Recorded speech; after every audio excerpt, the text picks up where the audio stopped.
Алдыңыздарга дагы бир кадырлуу меймандардын бири Кыргызстандан жолго артып келген биздин Үй бүлө академиясынын негиздөөчүсү, Кыргыз Республикасынын филология илиминин кандидаты Кадырбекова Нуркыз Кадырбековнаны чакырдым.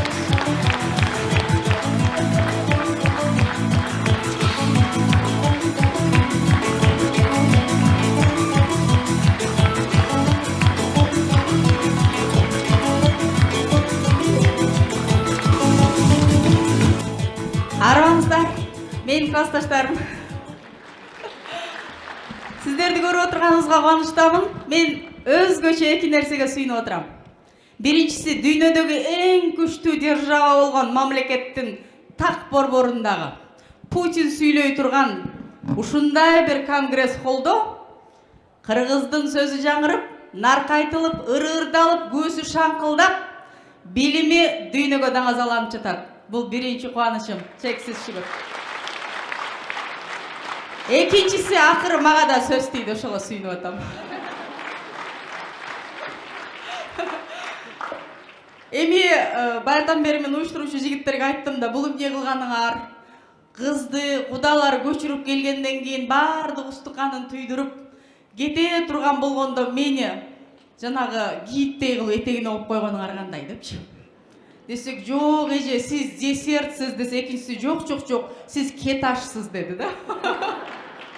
Сиз ашты жегенден кийин баары кетишет депчи. Кандай болсо дагы чексиз шүгүр. Эми жалаң мырзалар чыктыңыздар. Жалаң мырзалар сүйлөдүңүздөр. Уюштурган мырзалар менен башталды. Анан Нуркызды чакыргандайын дагы Ахмат кайра чыгып, үчүрүрдады. Бул эмне кылганыңар? Деп кайгырсам болот. Бирок мага чейинки айтылгандарга амал кылып, ушундай бир кыргыздын кыран, агай баштаган мырзалар келиптир деп ошол сөздөрүн жүрөгүмө түйүп, кыргызда гана кызга 40 үйдөн тыюу дейт. Кыргызда гана кыздын 40 чачы улуу дейт. Эркектин 50 чачы улуу, эркек 200 үйдөн тыюу жок. Ошол наркыңан айланайын, салтыңан айланайын, баркыңан айланайын, мекендештер, боордошторум, элдер деп силерди көрүп, жакшылыкка жоруп, кубанып, өзүбүздүн айта турган сөздөрдү айта берели. Барсыздарбы туугандарым? Кыз бала сөзсүз билимдүү болуш керекпи? Керек. Эмнеге? Айтышат эле, биздин айылда жүргөндөр, ай, окуп мударис болосуңбу, туруп тез-тез тамак кыл. Колуңан көрүң төгүлүп, билимиңи бетиңен шорголоп агып турса деле, нормальный тиргилик кыла албасаң, отчисление болосуң. Күйөөң сени алып келип коет, дечи эле. Бирок окуш керек. Буга мен жооп бериш үчүн өзүмдүн 11 бир туугандын улуусу болгон жана 6 баланы төрөгөн, жакшынын жары бир топ баланы тарбиялап, 20 муун мектепти жетектеп бүтүргөн Капырагай сыяктуу чыгармачыл апамын сөзүнөн баштайм. Апам айтат эле, тагдырдын буйругу экен 3 уулуна тең келиндерди 18-19 жашында алды. Үчөөнү тең жогорку билимдүү кылып окутуп, анан ошолордун бирде келишим акысын төлөп, кээде баласын көтөрүп алып сен окууга барып кел дегенде, анан мага апам ширин да, мен кызмын да, мага апам керек. Апа, булар өздөрү окусун. Булар окуп сизге эмне бир нерсе алып береби? Сиз өзүңүздү караңыз. Дегенде айткан эле, балам, сен бактылуу болсоңор, кыздарым жаркыса, мен сүйүнөм. Бирок менин келиндерим билимдүү болсо, менин келиндерим ыймандуу, менин келиндерим аракетчил, жүрөгүндө бир жакшы сезимдер болсо, бул менин тукумдарымдын улантуучусу. Менин балдарымдын жары. Ошон үчүн булардын билимдүү болмогу маанилүү деген эле. Ушул сөз өмүр бою жүрөгүмө уюду, жана ушул боюнча мен Үй бүлө академиясын түптүп, 2ге бөлүп, жаш айымдарды жана 47+ чоң айымдарды колдон келишинче дарамет Кудай бергенче окутуп келе жатабыз. Эгерде Кудай буйруп кыз ошол, биздин чыган кыздардай лифт завод куруп, курулуш компаниясын жетектеп, балким ажоо болуп жогорку кеңеште отуруп, ондо кыргыздын үнүн угузуп калса жакшы. Бирок ошентпей үйдө отуруп калса, балаң келип, апа, математикадан мага тапшырмама жардам берип койчу десе, косинус эмне эле дебес үчүн дагы билим керек. Камырды ачытып коюп кетип, анан курбуларың менен агай айтмакчы ак касса, кызыл касса, кара кассага келсең, камыр көчөгө чыгайын деп калса, могу жерге кашы чогулуп калган кайнененин ажатын ачыш үчүн дагы билим керек. Кээде күйөөлөрүбүздү бизди бардык эле Путин болуп иштебейт. Бирисинин иши бар, бири мигрант, биринин жетекчиси бар, биринин душманы бар, кээде банкрот болот. Ошентип кайгырып, биз деп иштеп, биз деп нан таап келгенде, эшиктен киргенде, албайсыңар мынаны десе, ошону жылмаюу менен жеңиш үчүн дагы билим керек. Кыз баланын билимдүү болмогу 4 багытта болуш керек.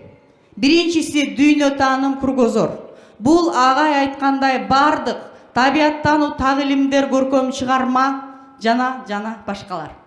Экинчиси сөзсүз түрдө медициналык алгачкы билимди бериш керек. Анткени балаң ооруса, могу зубная пастаны жедирип койсоң, дрожжени жедирсең температурасы түшөт деген мифтерге алданбас үчүн медициналык даярдык керек. Андан кийинкиси укуктук маданият керек. Иштеке болбойт, 15 жашта тийсең, кийин анан 20 жашка чыкканда закыс алып коесуң деп 3 баланы кучактап отуруп калгандагы укуктук маданият болуп эсептелет. Бул деген сөз укугуңду мен билип алып, бирөө менен жакалашып, жаманга даярдануу эмес, жакшынын алдын алуу болуп эсептелет. Акыркысы диний билим. Диний билимди традициялуу, так, биз тутунган, биз кабыл алган, анан мамлекеттик саясатта кабыл алынган динди билиш керек. Өткөндө бирөө айтып атат, эшик кач деп ачылды эле, дагы жакшы тайнем умрадан алып келген таспа бар эле, Кудай сактады депчи. Таспа бул зикирди эсептей турган физикалык рычаг экендигин түшүнүш үчүн дагы диний билим керек. Ошон үчүн жана бүгүн билимдин очогу болгусу келген, өзгөрүү менен ааламды өзгөртүүгө багытташтаган бүгүнкү келип отургандар, мен сиздерге таазим этем, өзүңүздөр үчүн бир кол чаап тураңыздар. Кыз баланын өзүн баалагандыгы маанилүү болуш үчүн, кыз бала туура сүйлөш үчүн, кыз бала биринчи көргөндөгү сезимдерге алданып, акылында туура эмес чыгарып, деп карышкырсымал, өзүнүн жапайы инстинктин кандырганы келген жаман жигитке да алданып калбас үчүн. Жана ошондой эле мен билимдүү болом, менин билимим аркылуу мен улут тарбиялаган, баатыр тарбиялаган эне болом деген ишенимдүүлүк үчүн ишенип коюңуздар, биринчи атанын сүйүүсү абдан маанилүү. Ата сүйүп, ата колдоп, ата ишенип, ата кечкурун отуруп алып, агай деген фильмдегидей телевизордон жомок үйдөн китеп айтып берген кыздарда өзүн баалоо, сүйүү, билим, келечегине карата кыялданган ишеним чоң болот. Ошон үчүн аталар, мен кыздан баштап сиздерге алып келгендигимдин сабагы дагы, баасы дагы ушул, урматтуу мырзалар. Негизи үй бүлө эки түрлүү адамдан турат. Аялдан жана эркектен. Эгерде аял менен аял, эркек менен эркек эле жашай бергенде, анда биз Бишкектеги тарых музейиндеги парадтарды нормалдуу кабыл алып, конечно, нормально деп отурмакпыз да. Жок, андай болушу мүмкүн эмес.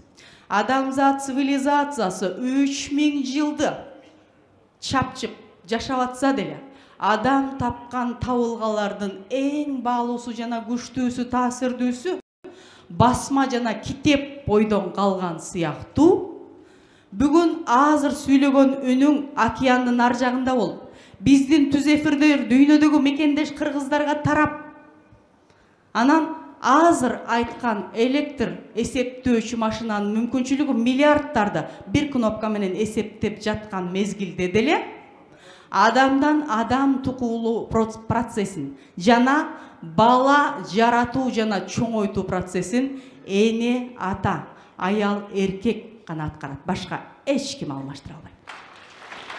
Биздин вазыйпабыз, тарыхый вазыйпабыз анда бул дүйнөдө татыктуу балдарды тарбиялаш, келечек муунга сакталган мекенди бериш, анан ошолордун жакшылыгына кубанып жашаш болсо, бала биздин турмушка тапшырган экзаменибиз боло турган болсо, анда кыз бала корголгон, билимдүү, сүйүлгөн, аялган, аздектелген, алаканга салынган болуш керек. Бул биздин күчтүү, чек арада чеп болгон, ак калпак кийип кирдеткен, аргымак минип тердеткен, арасында тоолордун алышып ойноп эр жеткен, касташкан калың жоо болсо кара барчын айланып, чек арада чуу чыкса жоо жарагын шайланып чыккан мырзаларыбыз тараптан гана ишке ашат бул. Ошон үчүн бизди коргоп, бизди сүйүп, бизди аспеттеш үчүн мырзалар бар болуңуздар. Эми сүйлөө маданияты. Китепти эмнеге окуйбуз десе, сүйлөө маданияты, өзүн алып жүрүү маданияты, ойлоо маданияты үчүн. Сүйлөө маданияты качан калыптанат? Ичиңдеги даярдык, дарамет, жан дүйнө, дүйнө таным болгондо. Ошол сөзгө чыгат. Сөзүңү кечке кайталай берсең, ал амалга чыгат. Амал аркылуу биздин адеп, адеп аркылуу мамилелер, коом жаралат. Ошон үчүн сүйлөө тууралуу 3 ооз сөз. Агай айтмакчы, Нуржигит Кадырбекович айтмакчы, 4 мүнөттө бүтүрүп калам. Сүйлөө тууралуу төмөндөгүчө. Биз сөздү өтө сараң колдонобуз. Сөздөр биздин шкафта качандыр бир кийип калам, илип кое бер. Кокус азыр кийсем так болуп калат. Шифон үзүлүп кетет. Велюр чычылып кетет. Мо штапелди эле алып чыга бер деген сыяктуу арзан. Баасы жок. Күндө кокуй, ооба десе деп калбайм ба? Деген сөздөр колдоно бергендиктен улам сөз маданияты бир деңгээлге түшүп калган. Сөз маданиятын көтөрүүчү дагы деле аялдар болот. Эң биринчи бала төрөлгөндө күчүгүм, мышыгым, торпогум азыр өлүп калам, коёнум, маймылым, айым дебейли зирегим, сезимталым, байкагычым, карым, илимдүүм деп эркелетет эне. Урушканда дагычы өлөт эшек, мына азыр мойнуң жарылат, үзүлөсүң азыр деп отурбастан мындай башкача урушуунун жолдору бар. Анан эне кызды дагы, уулду дагы тарбиялайт. Эненин сөзү, наркы, амалы, адаты, сырткы келбети жакшынакай болгон үйдө балдардын чыгармачылыгы башкача болот. Ошон үчүн мен дүйнөнү көйнөгүңөн тааныгам, мен колдоруңан тааныгам, жумшак болчун деген ырлар жазылат. Ошон үчүн энелер ар бир сөзүбүздү, менин Асел кызым кээде укпай койгону болбосо, азыр туруп дароо мен айткан иштин баарын кылып койгондо ой оозуң арачылат деген сөздөрдү колдонбоюнча, көчөт сен качан адам болчу элең, сенин кулагың бар беле дей берсек, ошолор программа болот. Программа ишеним жаратат, ишеним кыздардын тагдырын алып келип атат.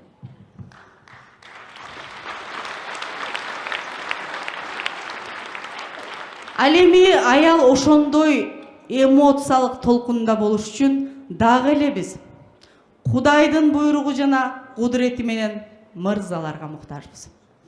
Алар коргойт, алар эшиктен кирип бизге комплимент айтат, сулуусуң дейт, жүздү илгери мына сүйлөшүп жүргөн кызыңыз экен го? Жок. Сен жок, кантип жүргөнүн билбейм, мен сени эле ойлоп жүрчү элем деген сөзгө эжинса да кетпейт, 1 килограмм 1 сом. Бирок аял ошол күнү носкилерди капкара жууп дүңкүлдөп полдор. Айнегими, чайнегими жоюн Нуркыз айтты эле деп калат да. Ушул нерсени калыптандыралы, адат кылалы, майда, бирок маанилүү нерселер деп айтыш үчүн алдыңыздарга келип отурабыз.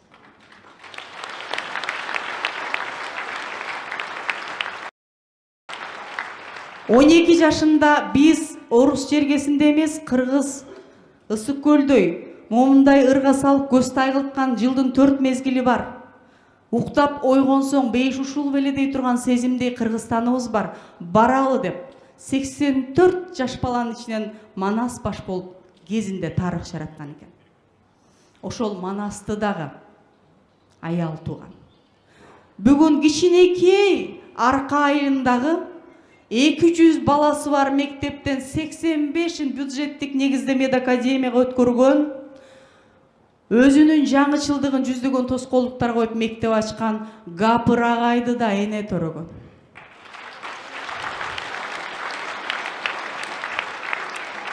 Кара курдун ээси, 7 тилде эркин сүйлөгөн, сиздер жакшы көргөн депутат жана 200дөн ашык ырлары, обону бар Нуржигит Кадырбековичти да эне төрөгөн. Азыр барыңыздар кирдирбей, менин убактым барып, ырдап койчу, молодец, ыйбали деген биздин мырзаларыбызды, таланттуу, комузчу таланттуу агаларыбызды, бүгүн бизди уюштуруп отурган астыдагы саң колдой. О агайлар, өчүрсөңөр жигерди, ким көтөрөт өз ийине бир элде? Ата баба ак мөңгүгө айланып, ала тоодон түбөлүккө үмүт менен карап турат силерди деген мырзаларды дагы эне төрөгөн. Ошол эне болуп калганыма, энеден төрөлгөнүмө жана эненин баркын коюп, бейиш каякта десе таманынан изде деп нарк кылган, салт кылган тилин энемдин тили, журтун атамдын журту, анан сүт эне сүтү деп тагдыр кылган кыргыз болгонума сыймыктанам. Эгерде сүйүнгөндөн маңдай айрылып, жүрөк жарылып кетсе бүгүн ошентмек. Мен сиздерди көрүп, бирде ыйлап толкундан, бирде колчап, бирде эмшиңдеп, бирөөдөн жана жүз арчы сурап отурдум. Кандай жакшы эмоция, кандай жакшы сезимдер. Мен ишенем, мага чейинки спикерлер айткандай, Кыргызстандын оматы келди. Арстан ойгонду, болгону биз китепкөй, билимдүү, илимдүү, куралданган газ менен эмес, нефти менен эмес, кумубуз, кирпичибиз, базальт менен эмес, билимдүү, ыймандуу жаштарбыз, адам ресурсу менен дүйнөнү багындырабыз. Мен тимеле, мен кыргыздын кызымын. Биз Москвага барганда деп, жаңыча тил менен айтканда тренд кылыш үчүн могу жакты караганда сиздер колуңуздарды көтөрүп коесуздар. Жарайбы? Биз китеп менен, билим менен дүйнөнү багындырган, китепкөй жана өнүккөн Кыргызстан болобуз.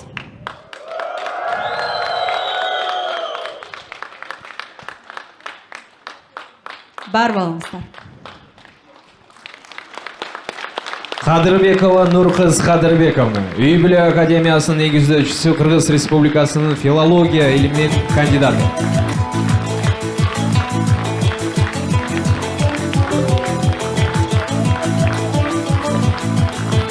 Менин классташтарым 10 жыл бирге окуганбыз.